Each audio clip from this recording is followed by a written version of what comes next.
The Cahokia School District is a financial mess. It can't even afford to fix its rundown high school, but it did pay thousands of dollars for 3 board members to spend 5 nights in Boston and attend a national conference, even though every presentation for that conference was available on the internet for free. When the 3 Cahokia school board members arrived in Boston, we were waiting for them with a hidden camera.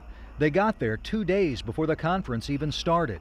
Board members Clifton Lovett and Larry Wynn brought their wives. They were joined by board president Peggy Shelton. The trip cost at least $7,584, which is more than what nearly all local school districts spend on board training and travel in an entire year. Why do you have to travel to Boston, pay all that money to hear a particular message? Dr. Garrett Duncan is an associate professor at Washington University who specializes in ethics in education. The priorities are out of order, and there's a seeming indifference towards the needs of their district. The day after they arrived in Boston, Wynn and Lovett attended a day-long workshop, but Shelton left after only a 3-hour course, then went back to the hotel and hung around with the wives of the other board members. Then they all went out to dinner. The next day, the first official day of the conference, Shelton seemed ready to leave around lunchtime, holding a tourist map of Boston as she appeared to wait for someone. Ms. Shelton, we'd like to ask you some questions. Ma'am, you can't even afford to fix your high school, yet you've got 3 school board members spending 5 nights in Boston. Can you really justify that? Yes, sir. How do you justify that? Continuing education. Take it in St. Louis. A few minutes after she went back inside, the wives showed up. Couldn't find out who they were looking for, then got back on the bus and left. Why fly to Boston when your school district is in so much trouble? They don't offer the classes that we're taking here and there. Ma'am, seriously, I think a reasonable person looks at this and says, you've got to be kidding me. And that was before I went to the National School Boards Association website and found the written presentation for every workshop at the conference. All 3,270 pages, and I got all of it for free. And I'm not even a member of the National School Boards Association. Wow. When it comes to out-of-state travel, the Cahokia School Board is in a class of its own.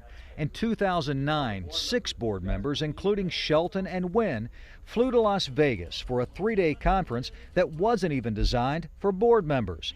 The trip, paid for with a government grant aimed at school improvement, cost taxpayers $10,612. I went to Las Vegas. And there have been repeated trips to Chicago for state and national conferences, costing tens of thousands of dollars in recent years. During the current school year alone, Cahokia has spent at least $15,645 on board training and travel. How does that compare to other districts?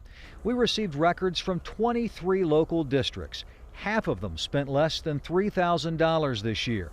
The closest to Cahokia was Maplewood-Richmond Heights, which spent about $8,300. But much of the cost is tied to 2 trips, one to Boston, the other to Italy, where the district will receive prestigious awards. And because of that, Dr. Duncan says the expenses are justified. They could defend this. But can Cahokia defend it? A district that's falling apart. A district that recently squandered $1.6 million on a school construction plan that's now useless. A district that could have printed out conference presentations for free, just like I did. Really believe you can defend this trip? Yes, sir. The only presentations in Boston that weren't available online for free were the pre-conference seminars, and Cahokia spent $1,200 in taxpayers' money to arrive a day early, spend an extra night in a hotel, and attend those workshops.